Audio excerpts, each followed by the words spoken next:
Halo semuanya, kami dari kelompok 8 yang beranggotakan Benedikta Skarpangesti, Ayunda Dwi Ariska, Zulfa Mazida, dan Abednego Baskoro. Di sini kami kelompok 8 akan mempresentasikan tentang materi yaitu fungsi dan permodalan. Selamat memperhatikan. Langsung saja kita masuk ke materi kita, yaitu tentang fungsi. Fungsi dan pemodelan sekarang menjadi landasan dalam kurikulum sekolah menengah. Siswa mulai mempelajari konsep fungsi ini di sekolah dasar dan terus berlanjut ke sekolah menengah.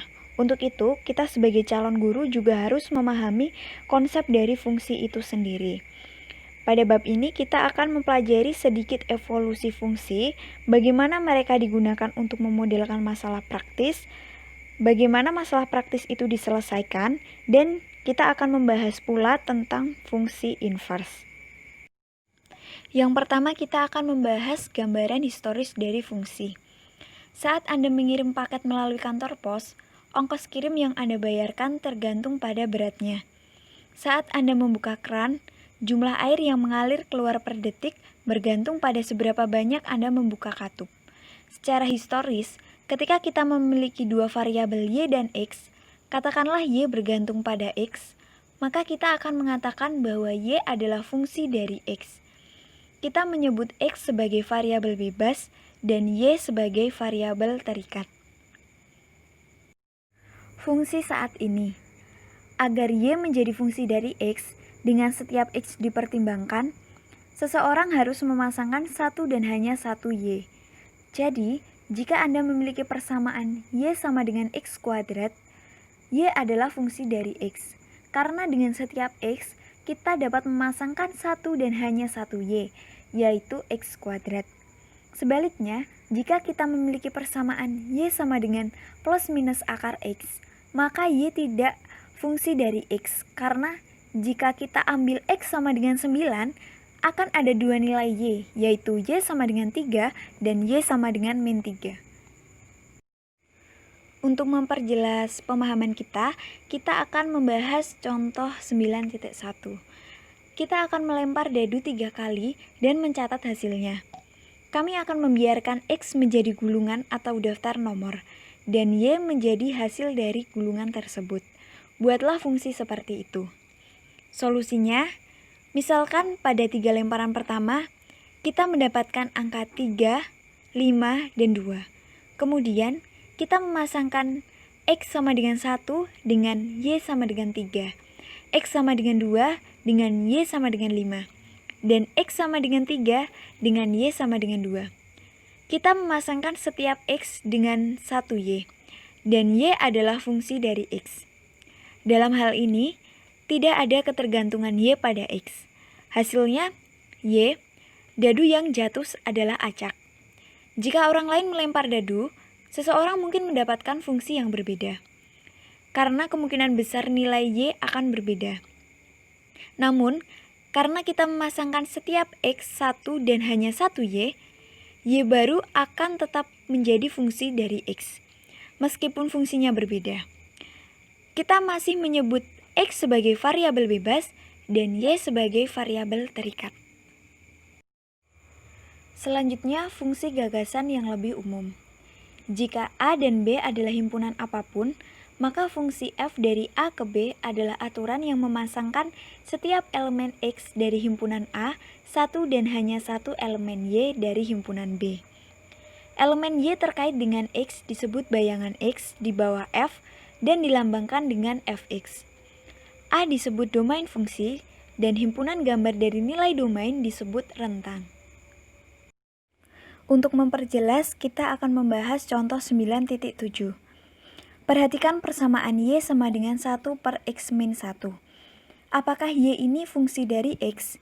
Jika ya, diskusikan domain dan jangkauannya. Solusinya, untuk setiap bilangan real x selain 1, kita dapat menghitung nilai y dan hanya mendapatkan satu nilai y dari hasil substitusi nilai x. Jadi, y adalah fungsi dari x. Nilai x yang dapat diambil ini dibatasi. X tidak boleh sama dengan 1. karena sebagai syarat dari penyebut. Jadi, domain dari fungsi ini adalah himpunan X tidak sama dengan 1. Jika kita membuat grafik dari fungsinya, dapat dilihat dari gambar di bawah, kita akan melihat bahwa range yang merupakan himpunan nilai Y yang diperoleh dari fungsinya dengan semua Y tidak sama dengan 0. Karena Y adalah fungsi dari X, kita dapat menulis Y sama dengan Fx sama dengan 1 per X min 1. Karena jika X sama dengan 3, Y sama dengan setengah. Maka kita akan menuliskan F3 sama dengan setengah. Kemudian cara mewakili fungsi. Fungsi yang dipelajari di sekolah menengah dapat direpresentasikan dengan berbagai cara. Untuk memahami lebih lanjut cara-caranya, kita akan mencermati contoh 9.8. Perhatikan fungsi yang domainnya adalah himpunan huruf A, B, C, dan D. Kita memasangkan A dengan 1, B dengan 1, C dengan 2, dan D dengan 3. Ini adalah fungsi lengkap kita. Jelaskan 4 cara untuk menunjukkan fungsi ini. Solusinya, cara yang pertama, katakanlah fungsi ini adalah fungsi f. Maka kita dapat mendeskripsikan f sebagai berikut. Fa sama dengan 1, Fb sama dengan 1, Fc sama dengan 2, Fd sama dengan 3. Ini dikenal sebagai metode pencatatan, di mana fungsi dideskripsikan secara lengkap dengan membuat daftar elemen rentang mana yang dikaitkan dengan setiap elemen dalam domain. Domain terdiri dari 4 elemen, yaitu A, B, C, dan D, dan range terdiri dari himpunan angka, yaitu 1, 2, dan 3. Cara kedua mendeskripsikan fungsi adalah dengan pasangan berurutan, di mana elemen pertama adalah elemen domain dan elemen kedua adalah elemen terkait dari rentang tersebut. Jadi kita bisa mendeskripsikan fungsi secara lengkap dengan mendaftar pasangan berurutan A,1, B,1, C,2, D,3. Cara ketiga merepresentasikan fungsi adalah dengan memberikan tabel nilai yang dapat kita amati seperti gambar tabel di bawah ini. Cara keempat merepresentasikan suatu fungsi adalah dengan gambar berikut. Setiap panah berpindah dari elemen domain ke range. Dengan jelas kita dapat melihat hubungan antara nilai domain dan range. Untuk memahami cara representasi fungsi selanjutnya, kita akan mencermati contoh 9.9. Diskusikan 3 cara lain untuk merepresentasikan fungsi. Solusinya, cara kelima mendeskripsikan fungsi adalah dengan aturan yang digunakan untuk menghitung variabel dependen. Jika kita memiliki aturan yang mengurangi 2 dari bilangan manapun yang kita mulai, kita mungkin ingin menyatakan aturan secara eksplisit fx sama dengan x min 2 yang memberitahu kita bahwa dengan setiap x kita dapat mengaitkan bilangan x min 2. Lalu cara keenam mendeskripsikan fungsi. Ini adalah cara yang sangat umum, yaitu dengan membayangkannya sebagai mesin di mana x adalah inputnya dan y adalah outputnya. Ini sangat berguna dalam aplikasi geometris dan ilmu komputer tertentu. Misalnya, ketika kita mengetik dokumen menggunakan Microsoft Word dan ingin mengkonversinya ke dalam format PDF. Proses konversi ini adalah proses mekanis. Berikut adalah gambar ilustrasinya. Dapat dilihat pada gambar 9.3. Ketika kita memasukkan angka tertentu, mesin kita atau fungsi peregangan meregangkannya dan memberi kita kembali angka yang direntangkan atau keluaran kita. Berikut adalah gambar ilustrasinya. Dapat dilihat pada gambar 9.4. Kemudian, cara ketujuh merepresentasikan fungsi adalah dengan grafik fungsi tersebut. Tentu saja representasi ini masuk akal jika nilai X dan Y adalah angka. Dari grafik tersebut, banyak kesimpulan berbeda yang didapat. Misalnya, saat nilai X meningkat, maka nilai Y atau grafiknya juga meningkat. atau setiap kenaikan berturut-turut dalam X sebesar 1 menyebabkan Y meningkat dengan jumlah yang semakin besar atau kurva melengkung ke atas. 9.3 Pemodelan dengan fungsi. Di bagian ini, kita akan secara singkat meninjau fungsi-fungsi dan membahas bagaimana kegunaannya untuk menggambarkan situasi-situasi kehidupan nyata lainnya.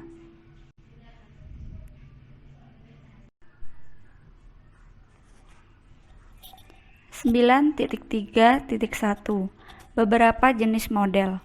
Yang pertama, fungsi linear. Fungsi linear adalah fungsi dari bentuk Y sama dengan Fx sama dengan Mx plus B.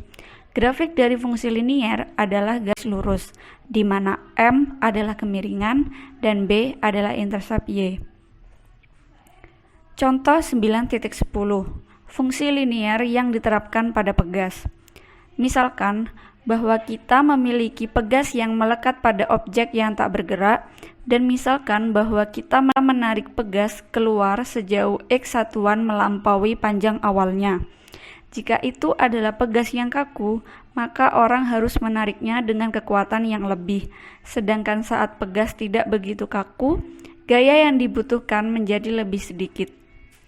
Fisikawan telah menetapkan bahwa gaya yang dibutuhkan untuk menarik pegas sepanjang X satuan melampaui panjang awalnya diberikan oleh F sama dengan Kx, di mana K adalah konstan yang bergantung pada kekuatan pegas. Ini dikenal sebagai hukum Hooke. Karena hukum ini berasal dari formula Y sama dengan Mx plus B, di mana F menggantikan Y dan K menggantikan M, dengan B sama dengan 0, itu termasuk kategori fungsi linear, dengan grafiknya adalah garis lurus.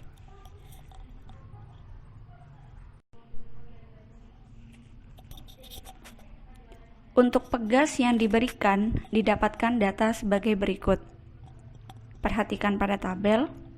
Untuk X sama dengan 1, didapatkan F sama dengan 2. Untuk X sama dengan 2, F-nya 4. Sedangkan X sama dengan 3, F-nya 6.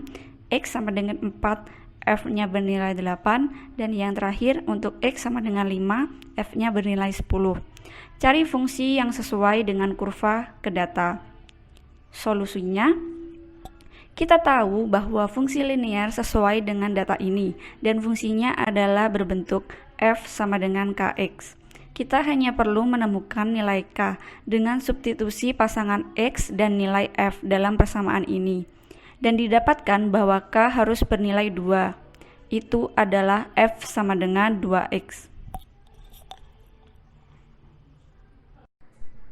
Yang kedua adalah fungsi kuadrat. Fungsi kuadrat adalah fungsi yang berbentuk Y sama dengan Fx sama dengan Ax kuadrat plus Bx plus C, di mana A tidak sama dengan 0. A tidak sama dengan 0 berarti bahwa harus ada istilah X kuadrat. Grafik dari fungsi ini adalah parabola. Perhatikan gambar 9.5. Untuk parabola yang atas merupakan parabola dengan A lebih besar dari 0, yaitu grafik terbuka ke atas. Sedangkan parabola yang bawah merupakan parabola dengan A kurang dari 0, yaitu grafik terbuka ke bawah.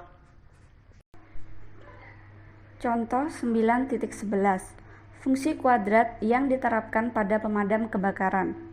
Hal ini dapat diperlihatkan bahwa jika sebuah selang ditempatkan pada sudut θ derajat terhadap horizontal dan air keluar dari selang dengan kecepatan konstan V dalam kaki per detik, sedangkan tinggi air atau H di atas tanah yang diukur dengan kaki pada jarak X kaki dari ujung pipa diberikan oleh H sama dengan min 16 dikali 1 plus M kuadrat dikali X kuadrat per V kuadrat plus MX plus H0, di mana M sama dengan tan theta merupakan kemiringan ujung pipa dan H0 adalah ketinggian ujung pipa di atas tanah. Asumsikan bahwa ujung pipa ditempatkan pada sudut 45 derajat dan V sama dengan 30 kaki per detik dan selang berada pada ketinggian awal 4 kaki di atas tanah. Gambar grafik fungsi ini dan perkirakan jarak dari ujung pipa air saat berada pada titik tertinggi. Juga perkirakan berapa tinggi air yang keluar dan seberapa jauh air dari ujung pipa hingga menyentuh tanah. Solusi. Untuk gambar 9.6 merupakan ilustrasi dari contoh soal 9.11. Dengan M sama dengan tan 45, yaitu akar 2/2, fungsi kami untuk ketinggian air di atas tanah pada jarak X dari selang adalah H sama dengan min 24X kuadrat per 900 ditambah akar 2/2X ditambah 4. Kita misalkan persamaan tersebut menjadi persamaan 9.2. Diperoleh dengan mensubstitusi akar 2/2 untuk nilai M dalam persamaan 9.2, grafik fungsi ini ditunjukkan oleh gambar 9.7. Berikut sumbu Y adalah sumbu H. Seperti yang kita lihat, jalan yang diikuti air adalah sepanjang lengkungan parabolik, sesuatu yang kita ketahui dari pengalaman. Gambar itu menunjukkan bahwa air menyentuh tanah pada ketinggian kira-kira 30 kaki dari petugas pemadam kebakaran, dan ketinggian maksimum terjadi pada ketinggian kira-kira 13 kaki. Karena titik balik parabola Y sama dengan AX kuadrat plus BX plus C terjadi pada X sama dengan min B per 2A, ketinggian maksimum akan terjadi tepat pada X sama dengan min akar 2/2 dibagi 2 dikali min 24 per 900 sama dengan 13,258 atau setara dengan 8,6875 kaki, diperoleh dengan substitusi 13,258 pada persamaan 9.2 sebelumnya. Yang ketiga adalah fungsi eksponensial. Fungsi eksponensial adalah fungsi yang dapat dimasukkan ke dalam bentuk Y sama dengan Fx sama dengan C A pangkat X, di mana A lebih besar dari 0. Jadi, Y sama dengan 2 dikali 3 pangkat X adalah fungsi eksponensial, dan begitu pula dengan Y sama dengan min 4 dikali 2 pangkat min 3X. Karena yang terakhir dapat ditulis sebagai Y sama dengan min 4 dikali 2 pangkat min 3 pangkat X atau min 4 dikali 1/8 pangkat X. Grafik fungsi eksponensial terlihat seperti salah satu grafik di bawah ini.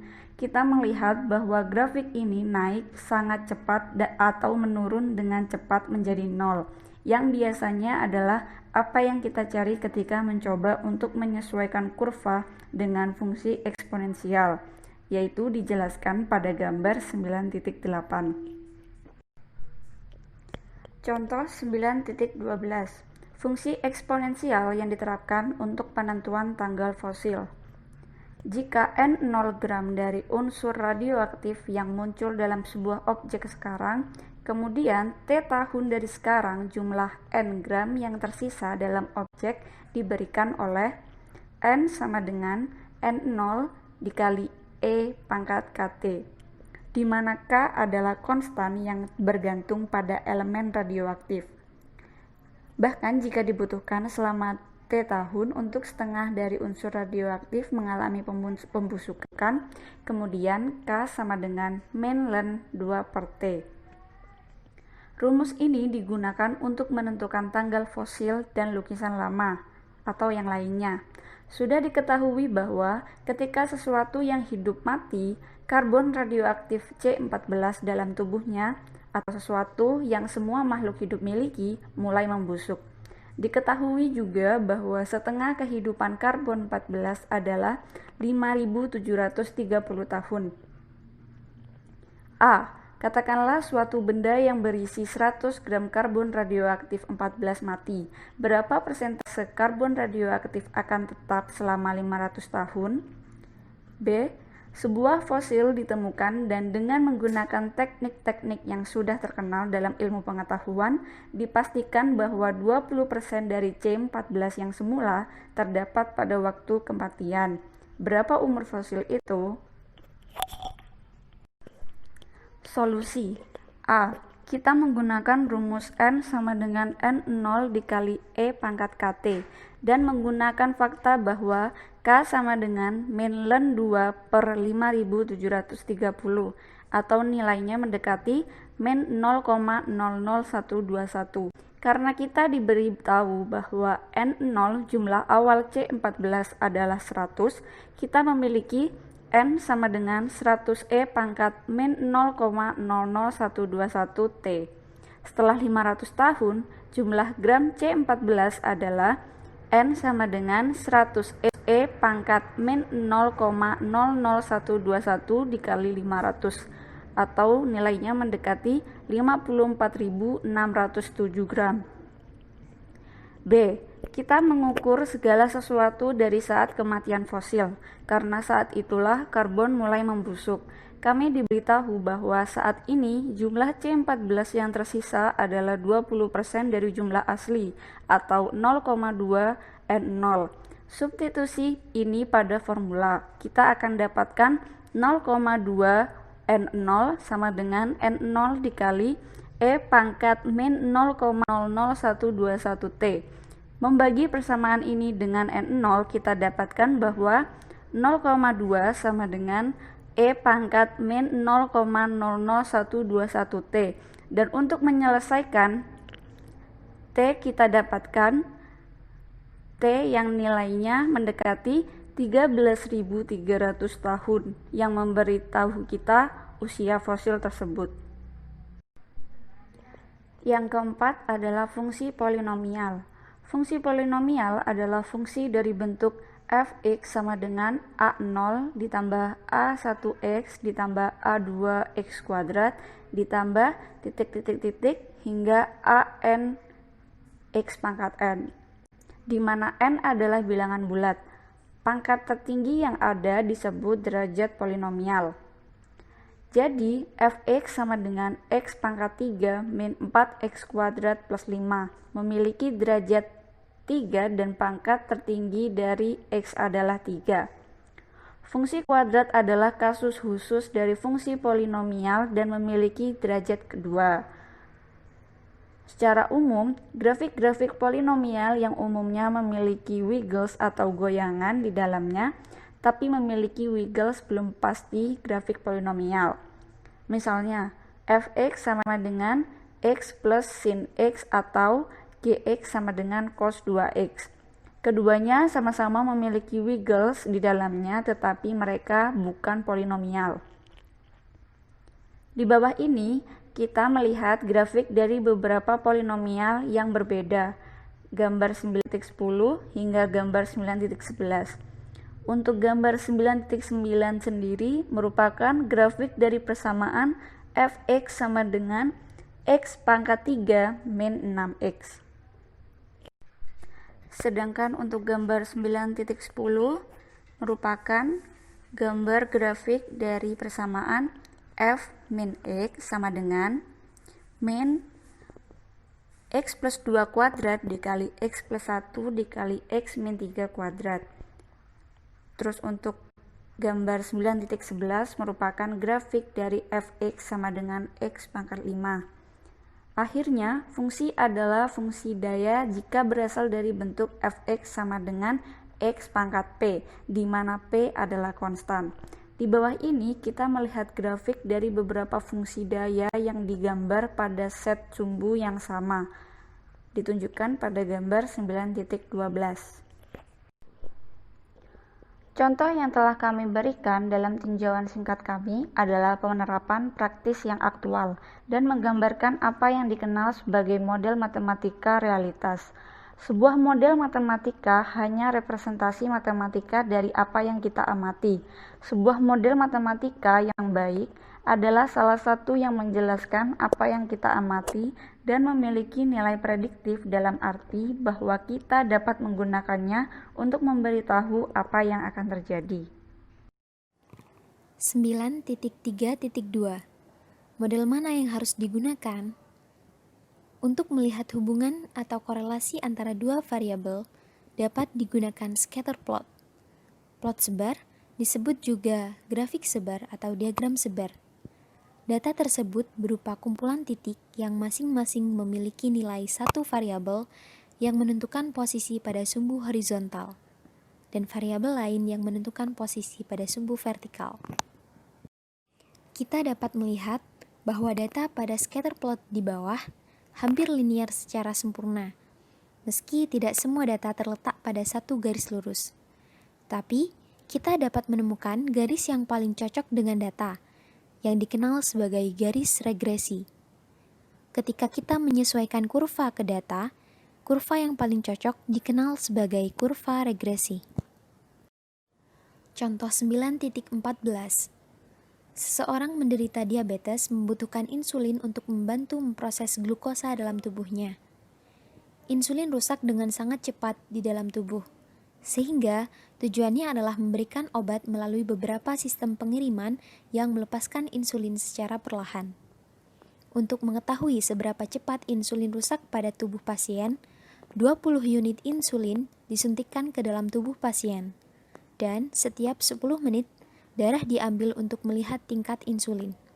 Berikut adalah data pasien tertentu yang mewakili apa yang hampir terjadi pada semua pasien, meskipun tingkat kerusakan berbeda dari satu pasien ke pasien lainnya. Cobalah sesuaikan model matematika yang menggambarkan tingkat insulin dalam sistem orang ini. Solusi. Penurunan pesat ke nol tampaknya menunjukkan bahwa fungsi eksponensial mungkin adalah model yang paling tepat di sini. Dan gambar plot pencar di bawah akan memverifikasi hal ini. Jadi, kami meminta kalkulator untuk melakukan regresi eksponensial. Kami mendapatkan persamaan berikut yang menunjukkan data yang telah diplot bersama persamaan regresinya. Model seperti inilah yang memungkinkan dokter dan perusahaan farmasi dalam memutuskan dosis. Contoh 9.16. Semua planet berputar mengelilingi matahari. Waktu yang diperlukan untuk menyelesaikan satu revolusi mengelilingi matahari disebut dengan periode, yang selanjutnya kita wakili atau kita lambangkan dengan T. Jarak rata-rata planet dari matahari dilambangkan dengan huruf D, diukur dalam satuan astronomis di mana satu satuan astronomis adalah jarak rata-rata bumi dari matahari. Salah satu hukum Kepler adalah untuk semua planet bahwa T kuadrat sama dengan D pangkat 3. Di bawah ini disajikan data astronomi aktual yang dihimpun dari berbagai planet. Dengan demikian, jarak rata-rata Mars dari matahari adalah sekitar 1,5 kali jarak bumi dari matahari dan dibutuhkan sekitar 1,8 tahun bagi Mars untuk mengelilingi matahari. Tunjukkan bahwa data konsisten dengan hukum Kepler dengan menyesuaikan data ini dengan fungsi pangkat. Solusi. Berikut adalah diagram sebar kami, bersama dengan fungsi daya yang paling cocok. Dapat dilihat dalam gambar 9.17. Fungsi daya kita yang paling cocok dengan data adalah T sama dengan 1004D pangkat 1496. Di mana Y adalah T dan X adalah D, yang jika dibulatkan menghasilkan T sama dengan 1,0D pangkat 1,5. Hukum Kepler menyatakan bahwa T kuadrat sama dengan D pangkat 3. Jika kita menyelesaikan T, kita mendapatkan T sama dengan D pangkat 3/2, yang persis seperti ditunjukkan oleh regresi kita dari data. Jadi, jika kita tidak mengetahui hukum Kepler, kita bisa mendapatkannya dengan metode menemukan kurva yang paling cocok. Ilmuwan menggunakan regresi untuk mengetahui hukum alam dan bagaimana hal-hal tertentu berhubungan satu sama lain. Grafik sangat berharga dalam hal ini, ketika salah satu dari banyak model yang tersedia berfungsi dan menjelaskan apa yang sedang terjadi di beberapa fenomena alam. 9.7. Fungsi satu-satu. Di bagian ini, kita akan membahas hal menarik dari fungsi satu-satu dan pentingnya dalam kehidupan sehari-hari. 9.7.1 Dasar-dasar. Jika Y sama dengan fx adalah fungsi dari x, maka kita dapat mengatakan bahwa f adalah fungsi satu-satu atau injektif jika setiap nilai X yang berbeda menghasilkan nilai Y yang berbeda. Dengan kata lain, setiap unsur di kodomain terdapat secara tunggal unsur di domain. Definisi: pemetaan fungsi f A ke B dikatakan satu-satu atau injektif jika X1 tidak sama dengan X2, maka berlaku fx1 tidak sama dengan fx2. Contoh 9.23. Diberikan himpunan pasangan berurutan 1,2, 2,3, 3,5 dengan koordinat pertama adalah X dan koordinat yang kedua adalah Y. Apakah Y adalah fungsi dari X? Jika itu adalah fungsi, apakah fungsi tersebut merupakan fungsi satu-satu? Solusinya adalah Y di sini merupakan fungsi dari X, karena untuk setiap koordinat X hanya ada satu koordinat Y. Ini adalah fungsi satu-satu, karena nilai X yang berbeda menghasilkan Y yang berbeda. Kemudian contoh 2, diberikan himpunan pasangan bilangan terurut 1,2, 2,2, 3,5. Apakah Y adalah fungsi dari X? Jika itu adalah fungsi, apakah itu fungsi satu-satu? Di sini solusinya adalah Y juga merupakan fungsi dari X, karena untuk setiap X kita dapat menghubungkan pada satu Y. Namun, tidak merupakan fungsi satu-satu, karena untuk X yang berbeda, yakni X sama dengan 1 dan X sama dengan 2, dapat menghasilkan nilai Y yang sama, yakni Y sama dengan 2. Vertical line test and horizontal line test. Satu hal yang kami amati adalah jika grafik suatu fungsi meningkat tajam atau naik saat kita bergerak dari kiri ke kanan, maka fungsinya adalah satu-satu, karena akan lulus uji garis horizontal. Hal yang sama berlaku untuk fungsi yang menurun tajam saat kita bergerak dari kiri ke kanan. Di bawah ini terdapat beberapa grafik dan kami akan menunjukkan mana yang merupakan fungsi dari X dan mana yang merupakan fungsi satu-satu. Untuk gambar yang pertama, grafik ini merepresentasikan sebuah fungsi X, namun bukan merupakan fungsi satu-satu. Kemudian grafik yang kedua, grafik ini tidak merepresentasikan sebuah fungsi dari X. Dan untuk gambar yang terakhir, grafik ini merepresentasikan fungsi satu-satu dari X. 9.7.2. Mengapa fungsi satu-satu itu penting? Jika Y adalah fungsi dari X, setelah Anda menentukan X, Anda tahu Y. Salah satu alasan utama untuk belajar fungsi satu-satu adalah Anda bisa mundur. Artinya, jika Anda menetapkan Y dalam rentang tersebut, Anda bisa segera beritahu nilai X asalnya. Untuk melihat ini dengan mudah, lihat ASCII konversi di contoh 9.5 di samping ini. Adalah tabel yang lebih detail yang menunjukkan persamaan ASCII dari 7 huruf kapital pertama dari alfabet. Jika kami memberi Anda simbol, Anda dapat memberitahu kami padanan ASCII-nya. Ini adalah fungsi asli kami yang kami sebut fx.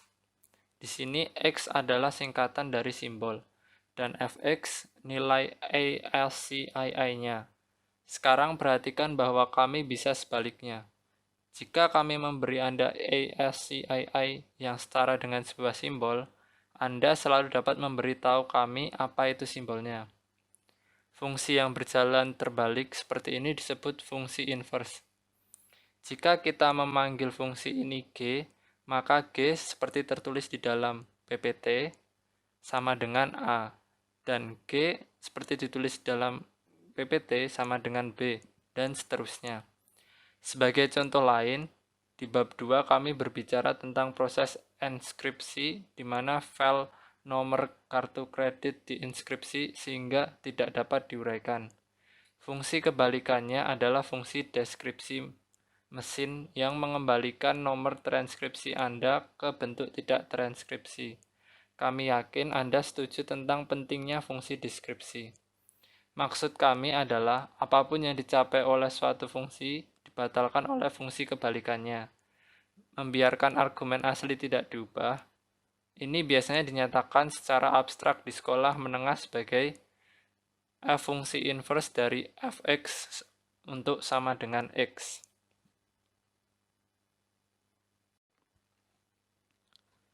(9.7.3) Fungsi inverse secara lebih mendalam. Untuk memiliki inverse, fungsinya harus menjadi fungsi satu-satu. Artinya, input berbeda menghasilkan output yang berbeda. Cara lain untuk mengatakan ini adalah dengan menggunakan kontraposisi.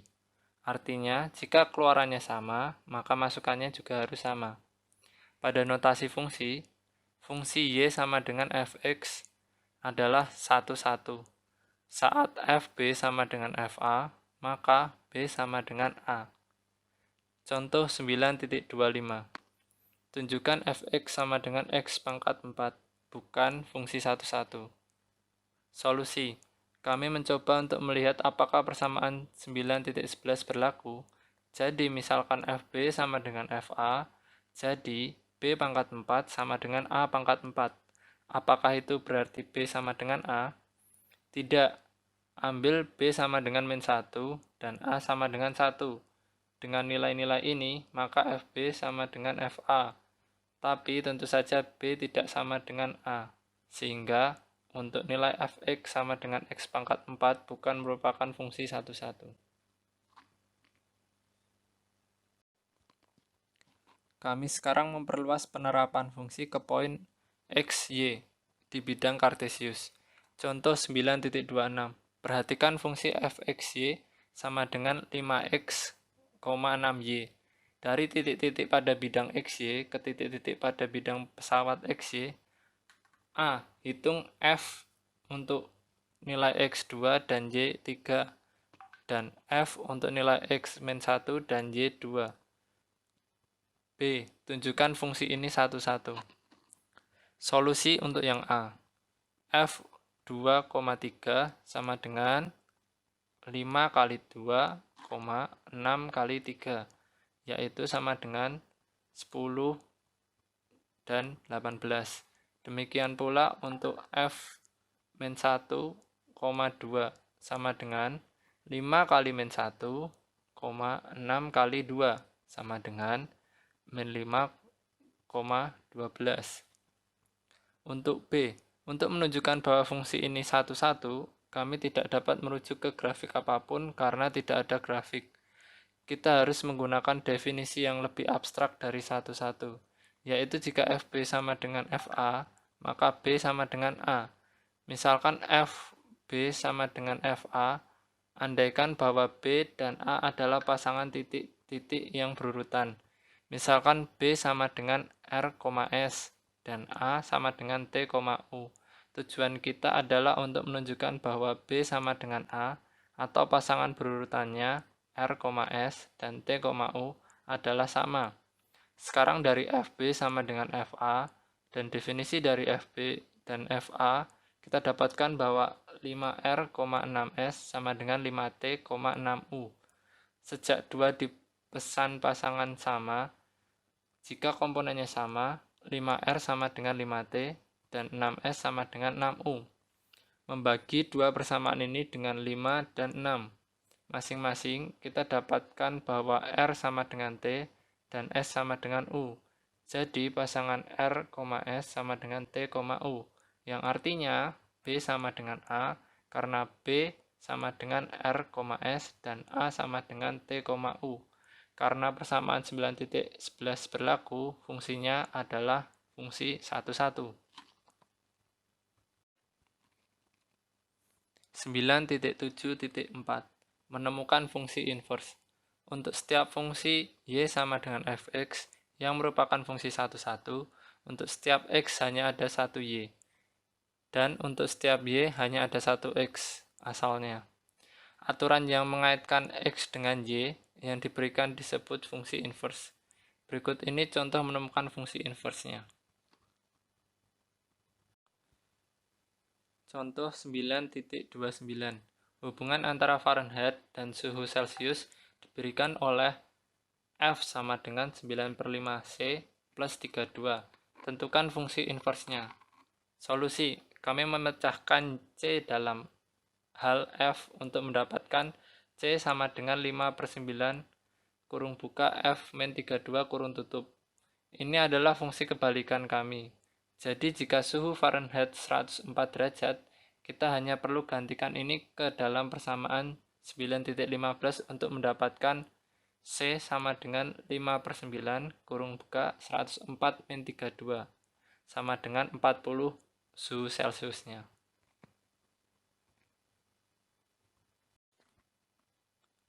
Kami telah mengilustrasikan dalam beberapa contoh terakhir bagaimana mencari inverse dari fungsi 1, Y sama dengan fx. Kami menyelesaikan untuk X dalam hal Y, jadi Y menjadi variabel independen dan X dependent variabel.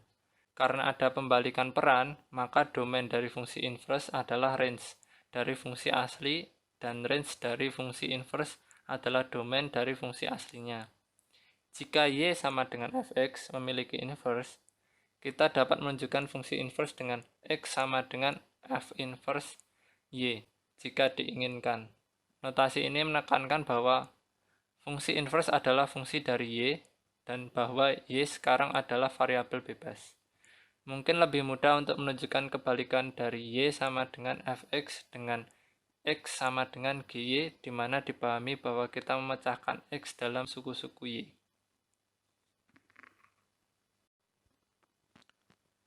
9.7.5 Membuat grafik fungsi inverse. Pada paragraf sebelumnya telah disebutkan bahwa jika Y sama dengan fx, fungsi inverse G adalah fungsi dari Y. Saat kita membuat grafik Y sama dengan fx, di mana X dan Y adalah nyata, kita selalu menganggap sumbu horizontal sumbu mewakili variabel independen dan sumbu vertikal mewakili variabel dependent variabel. Jadi, saat membuat grafik dari fungsi awal Y sama dengan fx, sumbu horizontal adalah sumbu X. Tapi ketika membuat grafik dari fungsi inverse, sumbu horizontal harus menjadi sumbu Y karena dalam inverse fungsi, variabel Y sekarang menjadi variabel independen. Poin ini tidak pernah dibuat di urutan kedua teks sekolah. Jadi, mari kita luangkan waktu untuk menguraikannya sekarang. Pada gambar 9.31 di samping, Anda melihat grafik dari Y sama dengan X pangkat 3 dengan sumbu horizontal berlabel X. Pada gambar 9.32, Anda melihat grafik fungsi inverse X sama dengan akar pangkat 3 dari Y atau Y pangkat sepertiga dengan sumbu horizontal berlabel Y. Jika kita mengambil pendekatan pasangan berurutan ke fungsi, maka fungsi asli terdiri dari fungsi terurut pasangan X, Y, di mana X adalah variabel bebas dan Y adalah variabel terikat. Saat menangani dengan fungsi inverse, nilai Y adalah variabel independen dan nilai X adalah dependent variabel. Jadi, saat membuat grafik fungsi inverse, kita benar-benar menggambar grafik titik Y, X. Sekarang 1 dapat memverifikasi bahwa titik 2,3 dan 3,2 adalah refleksi satu sama lain tentang garis Y sama dengan X sebagai adalah poin 4,3 dan 3,4.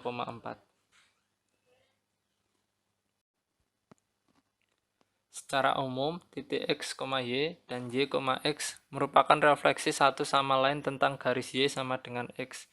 Dengan demikian, grafik fungsi inverse merupakan refleksi dari grafik aslinya fungsi di sekitar garis Y sama dengan X. Mari kita kembali ke grafik Y sama dengan X pangkat 3 dan fungsi kebalikannya X sama dengan Y pangkat setengah. Ya, grafik ini adalah refleksi satu sama lain tentang garis Y sama dengan X selama sumbu diberi label dengan benar. Itu adalah sumbu horizontal adalah X untuk fungsi awal dan Y untuk fungsi inverse. Pada grafik di bawah atau di samping ini, Anda lihat grafik dari kedua fungsi bersama dengan Y sama dengan X. Perhatikan bagaimana kami memberi label pada sumbu digambar di samping ini. Gambar 9.33.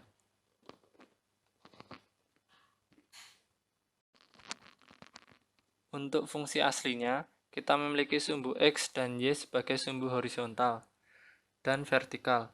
Masing-masing, untuk fungsi inverse kita memiliki sumbu Y dan X sebagai horizontal dan sumbu vertikal, kecuali huruf-huruf ini berada dalam tanda kurung. Jadi ketika kita mengajar di sekolah menengah itu grafik fungsi asli dan inverse adalah refleksi satu sama lain terhadap garis Y sama dengan X yang terlihat sama apakah sumbu horizontal adalah sumbu X atau sumbu Y. Yang kami maksud jika sumbu diberi label dengan benar, beberapa orang mungkin merasa ini terlalu rumit. Jadi mereka cukup memberi label sumbu horizontal sumbu X dan kemudian ketika tiba waktunya untuk membuat grafik dari fungsi terbaik, mereka hanya mengganti variabel seperti yang ditunjukkan pada contoh di bawah ini.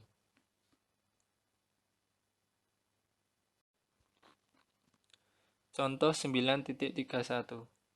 Carilah inverse dari Y sama dengan X pangkat 3 dan kemudian gambarkan fungsi dari inverse-nya pada sumbu himpunan yang sama. Solusi yang diberikan di sebagian besar teks sekolah menengah langkah 1. Ganti variabel untuk mendapatkan X sama dengan Y pangkat 3.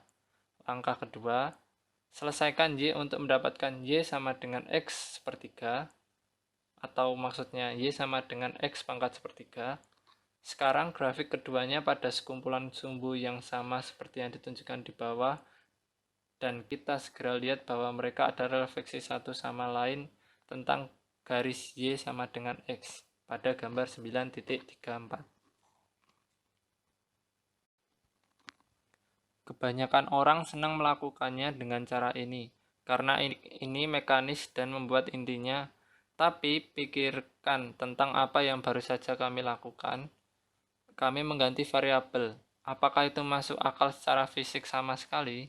Saat Anda diberikan hubungan antara Fahrenheit dan Celsius, F sama dengan 9/5 Celsius plus 32, dan Anda ingin mencari fungsi inverse C sama dengan 5/9 kurung buka F min 32 kurung tutup, apakah masuk akal untuk mengganti variabel dan sebut Celsius Fahrenheit dan Fahrenheit Celsius?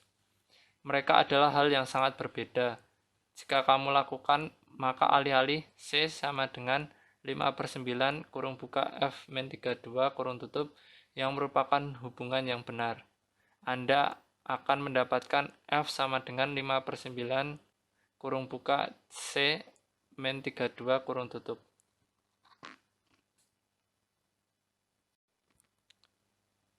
Demikian pula jika Anda menghadapi masalah yang melibatkan tekanan P dan volume V gas dalam wadah, apakah masuk akal untuk mengganti variabel dan menggunakan volume sebagai tekanan dan tekanan sebagai volume? Tentu saja tidak. Dalam masalah praktis, Anda tidak pernah mengganti variabel kapan mencari fungsi inverse. Tidak pernah. Jadi inilah mengapa kami merasa sangat disayangkan prosedur ini mengganti variabel tertanam dalam buku teks. Cara mengatasinya adalah dengan memberitahu Anda, siswa, yang ketika Anda menggambarkan grafik fungsi inverse, sumbu horizontal adalah singkatan dari apa awalnya Y. Fakta bahwa grafik dari fungsi inverse merupakan cerminan dari fungsi aslinya tentang garis Y sama dengan X, memiliki konsekuensi penting yang jarang dibahas di sekolah menengah. Secara khusus, 1. Jika fungsi aslinya kontinu, maka kebalikannya juga. 2. Saat kita merencanakan titik-titik dari fungsi asli, kita merencanakan titik X, Y, dan ketika kita memplot kebalikannya fungsi, kami merencanakan titik Y, X. Berikut adalah latihan soal dari materi presentasi dari kelompok 8. Selamat mengerjakan. Sekian presentasi dari kelompok 8. Apabila ada salah kata, kami mohon maaf. Sekian dan terima kasih.